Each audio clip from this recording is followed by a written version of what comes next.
teman-teman, kembali lagi dengan podcast kita, podcast BK.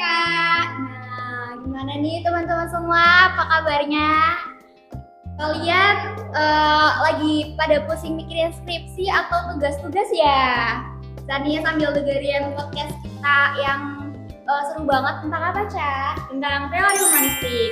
Nah, seperti biasa, hari ini kita akan ngobrol santai tentang salah satu psikologi yang cukup menarik. Jadi, jangan bayangin ya, pembahasannya bakal berat. Nah, betul banget. Karena kita bakal bahas tentang dengan bahasa yang ringan dan mudah dipahami. Oke, sebelumnya dengan saya sendiri, Fania, Dan saya Nabila. dan kita nggak sendirian. Di sini ada tamu kita. Saya Hamam. Saya Anis. Biasanya kalau kita lihat piramida itu, kita langsung ingat ada kebutuhan makan, rasa aman, sampai yang paling atas itu ada aktualisasi diri. Nah, betul banget. Jadi kalian kepo nggak sih apa teori-teori dari humanistik itu? Langsung aja ya ke materinya. Nah, biasanya kan kita kalau dengar kata psikologi itu pasti berkaitan dengan mental, kepribadian atau pemikiran manusia ya. Nah, sebenarnya teori humanistik ini mempelajari apa sih? Jadi itu kalau dilihat dari sisi sederhananya, teori humanistik dari Maslow ini itu lebih ke memandang sisi positif dari manusia. Jadi itu teori ini tuh percaya bahwa manusia itu memiliki potensi dan bisa menjadi lebih baik lagi lewat potensi itu. Berarti fokusnya bukan pada masalah atau kelemahan seseorang ya? Bukan, jadi itu teori ini tidak fokus pada masalah dan kelemahan seseorang, tetapi lebih berfokus pada seseorang itu menjadi versi terbaik dari dirinya sendiri. Menurut aku, itu yang membuat teori ini menarik. Karena ketika kita mendengar kata psikologi, yang sering kali dibahas adalah trauma, masalah, atau hubungan. Sedangkan teori humanistik ini justru membahas harapan, hubungan, dan potensi. Jadi bisa dibilang Maslow ini melihat manusia itu tidak hanya sebagai seorang yang punya masalah ya, tapi juga punya kemampuan yang mau berkembang. Iya. Bahkan Maslow percaya bahwa setiap orang sebenarnya memiliki keinginan untuk maju. Misalnya seorang mahasiswa ingin lulus dengan baik, seorang guru ingin menjadi pengajar yang lebih baik, atau seorang atlet yang ingin meningkatkan kemampuan. Menarik ya, berarti manusia itu tidak hanya bertahan hidup, tetapi juga ingin berkembang. Iya, betul sekali. Kalau boleh tahu nih, kenapa sih Maslow sampai membuat teori ini? Karena pada masa itu psikologi banyak dipengaruhi oleh behaviorisme atau psikoanalisa. Nah, ini sih muncul di perkuliahan. Bisa dijelaskan nggak lebih sederhana yang mana? Bisa. Behaviorisme lebih fokus pada perilaku yang bisa diamati, sedangkan psikoanalisa lebih banyak membahas konflik bawah sadar. Ya, Maslow juga merasa ada sesuatu yang kurang. Menurut beliau, manusia bukan hanya kumpulan perilaku atau kumpulan masalah dari masa lalu, tapi ada sisi positif lain gitu loh, yang ada pada dirinya sendiri yang harus dipelajari juga. Oh, jadi Maslow ini melihat bahwa psikologi juga perlu mempelajari orang-orang yang sehat dan berkembang ya?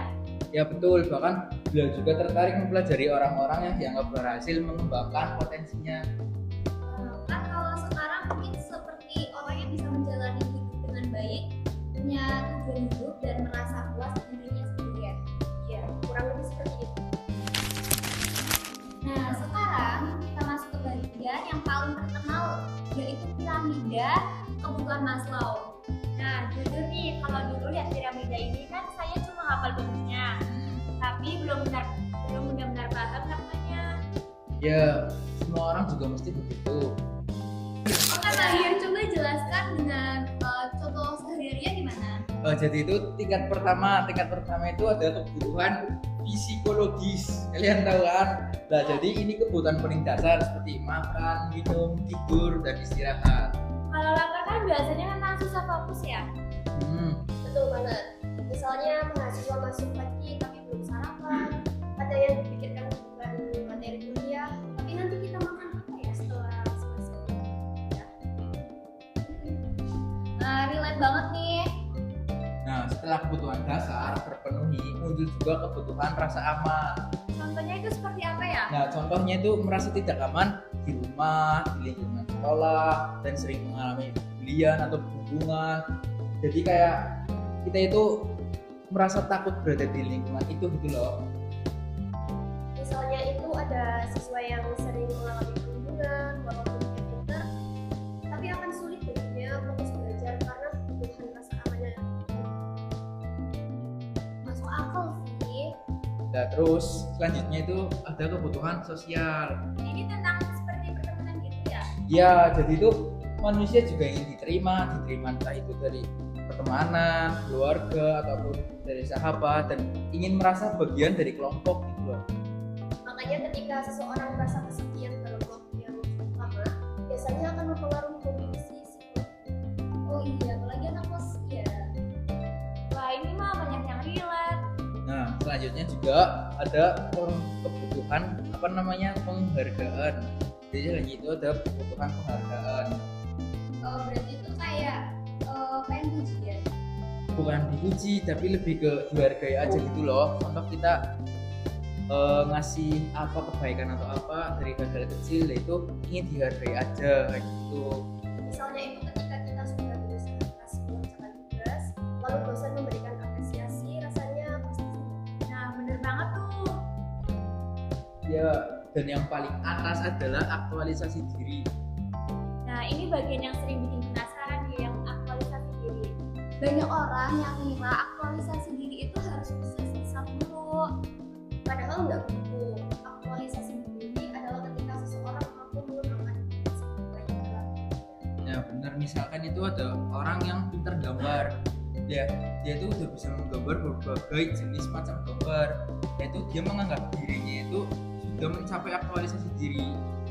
Oh berarti nggak harus kenal dulu ya? Nggak harus. Tidak harus kaya juga. Tidak juga. Karena ukuran keberhasilan setiap orang kan berbeda-beda. Berarti kayak misal seorang ibu rumah tangga yang menjalani perannya dengan baik dan mengembangkan dirinya, yang juga bisa disebut mengaktualisasi diri. Ya, tentu saja bisa kalau kayak gitu. Kalau gitu, kenapa banyak orang yang sulit dalam potensinya? Ya karena ada beberapa hambatan. Misalnya nih apa aja ya? Nah, hambatannya itu salah satunya yang sering banget terjadi itu merasa gagal atau takut gagal, Lalu ada yang kurang percaya diri, takut dinilai orang lain. sering membandingkan diri sendiri dengan orang lain. Nah kalau yang ini kayaknya sering terjadi ya di sekarang. Apalagi karena ada media sosial ya. Nah, kadang kita melihat pencapaian orang lain lalu merasa terkira, padahal setiap orang punya pencapaian. Ya, selain itu lingkungan juga berpengaruh. Jadi seseorang itu selalu diremehkan atau tidak mendapatkan dukungan dari proses perkembangan dirinya itu bisa menjadi lebih sulit. Kalau dalam kehidupan sehari-hari nih, teori masalah ini sebenarnya bisa membantu kita memahami apa sih?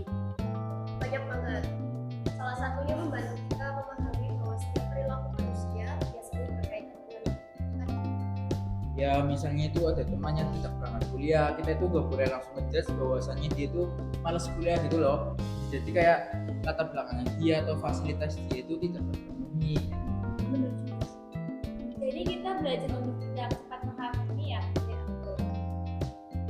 Kalau sebagai mahasiswa BK nih, tentu kan ini sangat penting ya buat kalian. Ya, karena si konselor juga perlu memahami klien itu secara penuh. Ada masalah yang terlihat bukan masalah utamanya. Misalnya siswa sering terlambat sekolah, setelah ditelusuri ternyata ada banyak masalah keluarga. Jadi konselor tidak hanya melihat gejalanya saja. Tidak, tetapi juga harus memahami bahwa baik atau tidaknya perilaku tersebut. Nah sekarang kita bahas kelebihan dan kelemahannya. Untuk kelebihannya itu, teori ini sangat mudah dipahami dan memberikan pandangan positif terhadap manusia. Selain itu, teori ini juga membuat kita lebih fokus pada potensi dibandingkan kekurangan. Kalau kelemahannya itu ada apa aja ya? Untuk kelemahannya itu, aktualisasi dirinya itu sulit banget. Karena setiap orang kan punya definisi sukses yang berbeda-beda. Oh berarti ada Iya, benar banget.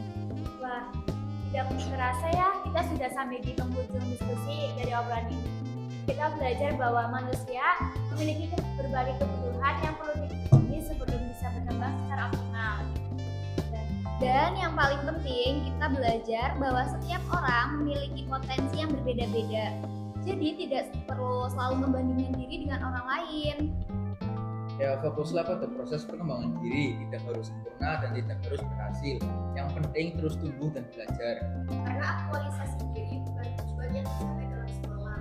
Itu adalah proses panjang yang dilakukan sedikit demi sedikit setiap hari. Nah, semoga nih teman-teman yang mendengarkan podcast kita bisa mengambil manfaat dari podcast kita dengan baik ya. Kalau kalian sedang berjuang, mengejar impian, mengembangkan kemampuan, atau bahkan masih mencari jati diri, semoga tetap semangat dan percaya diri pada potensi yang kalian miliki. Ya, jangan takut gagal karena kegagalan juga adalah bagian dari proses belajar.